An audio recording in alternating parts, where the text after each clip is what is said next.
विद्यार्थी मित्रांनो नमस्कार. आज आपण ग्रेड 6 इयत्ता 6वी माय इंग्लिश बुक नवीन सिलेबस आलेला आहे आणि त्यानुसार आपण संपूर्ण धडे त्यामध्ये पोएम्स असतील, जे एक्सरसाइजमधील जे प्रश्नोत्तरे असतील ते आपण एक एक करत संपूर्ण टॉपिक आपण पाहणार आहोत. तर आज आपला हा पहिला दिवस असेल आणि पहिली कविता आपण पाहण्याचा प्रयत्न करूया. तत्पूर्वी आपण हे पृष्ठभाग पुस्तकाचं जे काही अगदी अट्रॅक्टिव्ह दिलेलं आहे हे पाहू शकता तुम्ही. या पद्धतीने पृष्ठभाग दिलेला आहे. स्कूल आणि स्कूलमध्ये असलेले विद्यार्थी हे खेळत आहेत, ते सुद्धा शैक्षणिक खेळ खेळत आहेत.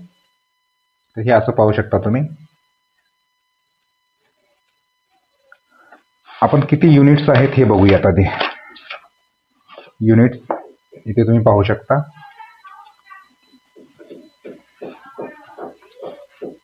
एकूण 6 युनिट्स आहेत. इंडेक्स बघा, युनिट 1 यामध्ये 5 धडे इन्क्लुडिंग पोएम.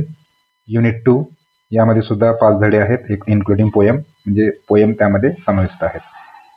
त्यानंतर युनिट 3, युनिट 4, युनिट 5 आणि युनिट 6 असे एकूण प्रत्येक युनिटमध्ये 5 धडे आहेत आणि त्यामध्ये पोएम आहेत. तर आपण पहिली कविता पाहणार आहोत, याचा अर्थ समजून घेणार आहोत आपण. बघा, 1.1 मॉन्सून. Unit 1 let's explore. चला आपण आता विस्ताराने जाणून घेऊया, पाहूयात नेमकं याचा अर्थ, काही शब्द आणि एक्सरसाइज मधील काही क्वेश्चन्स, त्याचे उत्तर आपण पाहण्याचा प्रयत्न करूया. A, name the 5 seasons of India.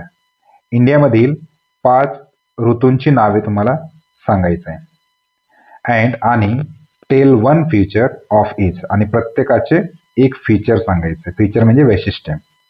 Name म्हणजे नावं द्या, सीजन्स म्हणजे ऋतू. आता मान्सून हे तर माहिती आहे तुम्हाला. मान्सून म्हणजे पावसाळा, म्हणजे रेनी सीझन. आता एक तर माहीत झालंय, आणखी इतर 4 आपल्याला पाहायचे आहेत.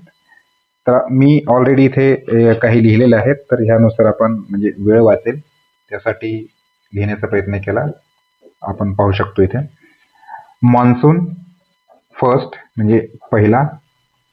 रेनी सीझन, यालाच रेनी सीझन म्हटलं गेलंय. आणि हे ह्याचं वैशिष्ट्य आपण पाहू शकतो. नोन फॉर हेवी रेनफॉल, म्हणजे फार रेनफॉल होत असतंय. थंडर होत असते, म्हणजे गडगडाट, विजांचा जो काही गडगडाट असतंय ते होत असतंय. अँड लाइटनिंग, आणि विजांचा गडगडाटासहित लाइटनिंग होत असते ह्या मान्सूनमध्ये, म्हणजे रेनी सीझन म्हणजे पावसाळ्यामध्ये. त्यानंतर ऑटम, याला मराठीतून शरद ऋतू असं म्हटलं गेलं. आणि ह्यामध्ये ह्याचं वैशिष्ट्य सांगता येईल ट्रान्झिशन सीझन. ट्रान्झिशन सीझन म्हणजे एक काळ बदलणे, म्हणजे कशा बाबतीत, where the weather starts to cool. म्हणजे या ठिकाणी मात्र वेदर जे आहे, वातावरण हे स्टार्ट्स टू कूल डाऊन, म्हणजे कूल डाऊन होत राहते. म्हणजे जे सीझन आहे ते ट्रान्झिशन होतं. आफ्टर द रेन, म्हणजे रेन झाल्याच्या नंतर या तिकडे स्टार्ट होते कूल डाऊन होणे, म्हणजे थंड होण्यासाठी. त्यानंतर आहे विंटर, म्हणजे हिवाळा. आता इथे कूल डाऊन झालंय. ह्या विंटरचं वैशिष्ट्य काय सांगता येईल, डिफाईन्ड बाय कोल्ड वेदर, म्हणजे थंडीचे दिवस वेदर. अँड शॉर्टर डेज, आणि आपण पाहतो फार म्हणजे दिवस कमी असतात आणि रात्र मोठी असते. त्यानंतर स्प्रिंग. स्प्रिंग म्हणजे वसंत ऋतू. प्लेझंट सीझन, अगदी आनंददायक सीझन. When flowers Bloom. आणि या सीझनमध्ये फ्लॉवर्स जे असतात ते ब्लूम होतात, बहरत असतात, म्हणजे फुले येत असतात. अँड ट्रीज ग्रो, आणि ट्रीज ग्रो न्यू लिव्ज. आणि ह्या स्प्रिंग वसंत ऋतूमध्ये झाडांना नवी पालवी फुटत असते.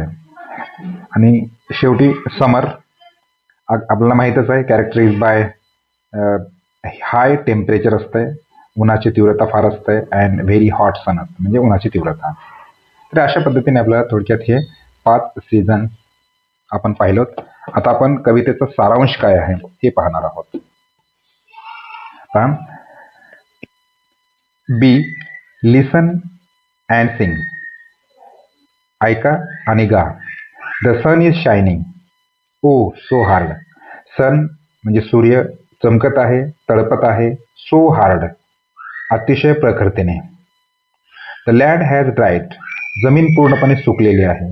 इज सो पार्च्ड, पूर्णपणे सुकलेले आहे म्हणजे अगदी कोरडे पडलेले आहे. शायनिंगचा अर्थ चकाकणे, हार्ड म्हणजे प्रखर, ड्राईड म्हणजे पूर्णपणे सुकलेले आहे, पार्च म्हणजे पूर्णपणे ड्राय झालेले आहे, म्हणजेच अगदी पूर्ण ड्राय, म्हणजे काय म्हणू आपण त्याला, की जमीन कोरडी पडली आहे.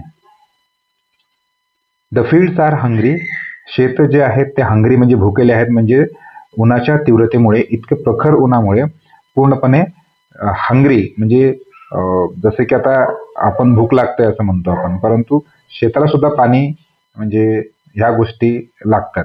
त्यामुळे the fields are hungry, rivers are thirsty, नद्या तहानलेल्या आहेत. ओ रेन, रेन कम आवर वे, ओ पावसा, पावसा आमच्या मार्गस्थ हो, म्हणजेच पाऊस ये, किंवा पावसाला विनंती करतायत की ओ rain, rain come our way. त्यानंतर rain, rain is on her way, पुन्हा आणखी लेखक सांगण्याचा प्रयत्न करत की पाऊस, पाऊस, पाऊस हे आपल्या मार्गे आहे म्हणजे येत आहे. फेदर्स स्प्रेड द पिकॉक्स वे, आणि अशा प्रसन्न वातावरणामध्ये पाऊस येत असताना पिकॉक्स आपले फेदर्स जे आहेत ते स्प्रेड करून अगदी डुलत आहेत. The clouds are dark, clouds ढग जमा झालेले आहेत, खूप डार्क म्हणजे अगदी काळे कुट्ट ढग जमा झालेले आहेत. Hark the lark, hark the lark म्हणजे जे लार्क म्हणजे लांडोर, याचा आवाज येतोय. Rain, rain she is on her way, आणि पाऊस, पाऊस हे आपल्या मार्गे आहे.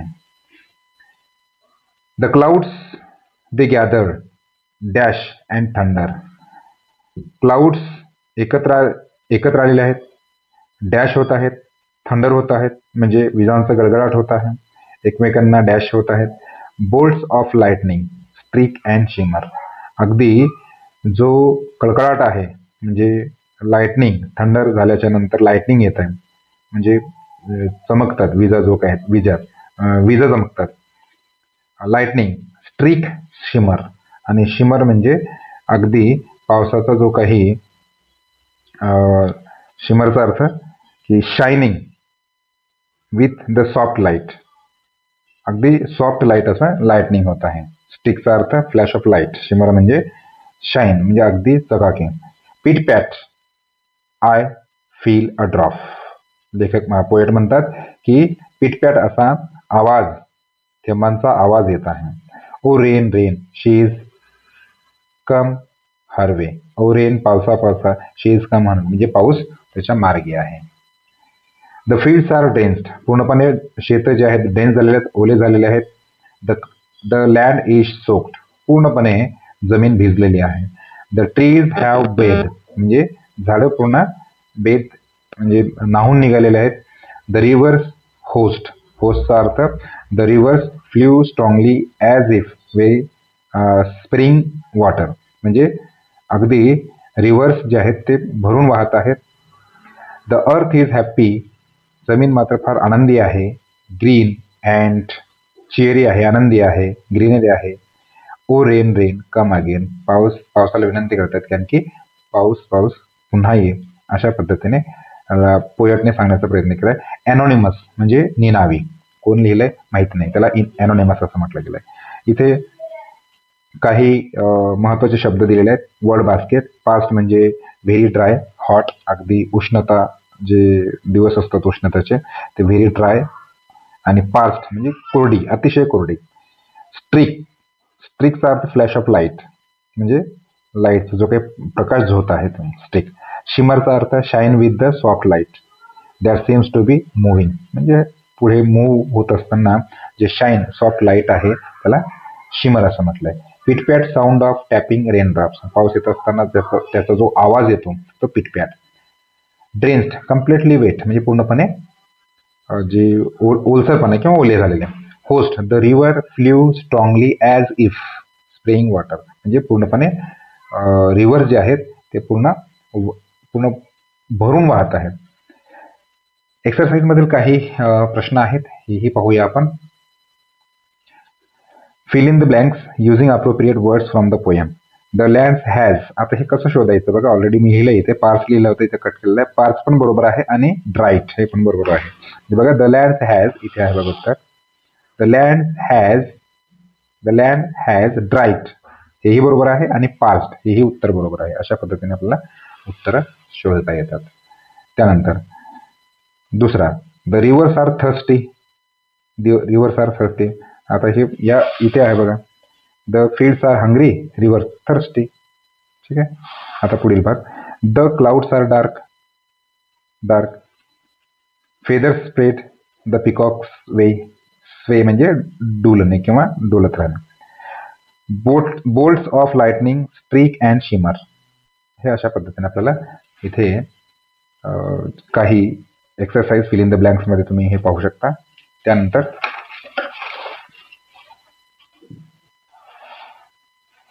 इथे पण उत्तर ऑलरेडी लिहिलंय मी. Complete the sentence using your prediction. Complete म्हणजे पूर्ण करा, सेंटेन्स म्हणजे वाक्य, युझिंग म्हणजे वापर करून, युअर म्हणजे तुमचे, प्रेडिक्शन्स म्हणजे आपलं मत. If it does not rain, जर पाऊसच झाला नाही तर, then the crops will dry up. आणि पूर्णपणे पिकं ड्राय अप म्हणजे कोरडी पडतील, काय म्हणतो, ड्राय होतील किंवा सुकून जातील. इफ इट रेन्स कंटिन्युअसली, जर पाऊस खूप झाला तर, then the rivers will flow. नक्कीच नदी नाले पूर्णपणे, खास करून रिव्हर्स म्हणजे भरून वाहतील.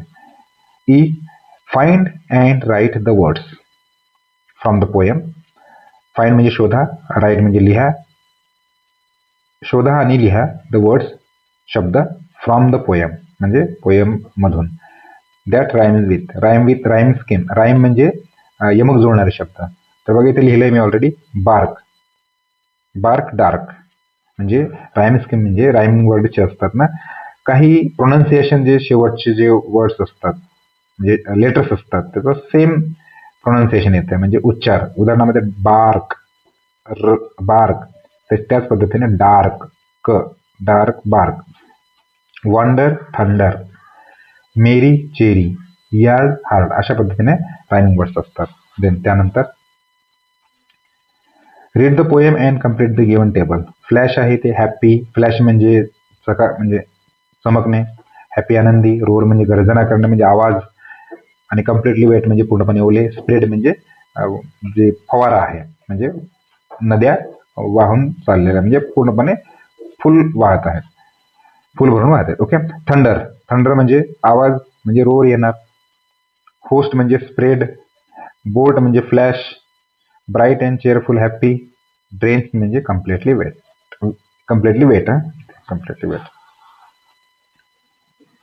त्यानंतर जी, which season is mention here. कोणतं सीझन या ठिकाणी उल्लेख केलेला आहे, कोणत्या सीझनचा.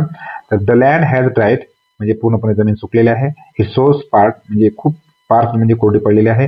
The fields are hungry, rivers thirsty म्हणजे समर. ठीक आहे. Read, think and complete the following. वाचा, थिंक विचार करा, कम्प्लीट करा फॉलोइंग. बिफोर रेन काय कंडिशन असेल म्हणजे पाऊस पडण्यापूर्वी. स्काय, लँड, अर्थ. आकाश, जमीन आणि अर्थ म्हणजे पृथ्वी. आणि आफ्टर रेन कंडिशन काय असेल. स्काय म्हणजे पाऊस पडण्याआधी क्लाउडी आणि डार्क होते म्हणजे पूर्णपणे डार्क क्लाउड्स जमा होतात. लँड ड्राय होते, ड्राय असते, पार्स असते म्हणजे कोरडी असते. अर्थ हॉट असते, थर्स्टी असते म्हणजे पाण्याची गरज असते. आणि पाऊस पडल्याच्या नंतर स्काय क्लिअर होते, ब्ल्यू दिसते आपल्याला. त्यानंतर जमीन वेट आणि ग्रीन होते, पूर्णपणे ग्रीनरी येत असते. अर्थ कूल होते, सोक्ड होते म्हणजे अगदी थंड पडत आहे. त्यानंतर read the following. Fly little bird. या ठिकाणी रिपिटेशन असा एक शब्द आहे. अशाच पद्धतीने पुढे रेन कम अगेन म्हणजे फ्लाय. रिपिटेशन म्हणजे हे शब्द रिपीट आलेले आहेत बघा. रेन याला रिपिटेशन म्हटलंय. म्हणजे हे फिगर ऑफ स्पीच आहे. तुम्हाला 9वी 10वीला पुढे हे जे फिगर्स ऑफ स्पीच आहेत ते शिकता येईल. कारण 10वीला हा सध्या तर कंपल्सरी प्रश्न आहे. म्हणजे जे काही फिगर्स ऑफ स्पीच आहेत ते रिपिटेशन म्हणजे परत येणारे शब्द रिपीट होणारे, त्याला रिपिटेशन असं म्हटलं. Repetition in which a word, phrase or line is repeated. शब्द असतील, काही फ्रेज असतील किंवा लाईन्स असतील ते रिपीट होत असतात. अशा पद्धतीने repetition. Find other examples or repetition अशा पद्धतीने शोधा म्हटलंय. तर हे झालं पहिली कविता आपण या ठिकाणी पूर्ण केलेल्या आहोत. पुन्हा आपण पुढच्या व्हिडिओमध्ये अगदी सेंटेन्सनुसार जे 1.2 आहे हे पूर्णपणे आपण इंग्रजीमध्ये सेंटेन्स कसे बनतात, पार्ट्स ऑफ स्पीच कसं ओळखायचं आहे हे आपण पुढच्या तासामध्ये म्हणजे आपण पुढल्या व्हिडिओमध्ये बनवूया. थांबू आपण या ठिकाणी. धन्यवाद.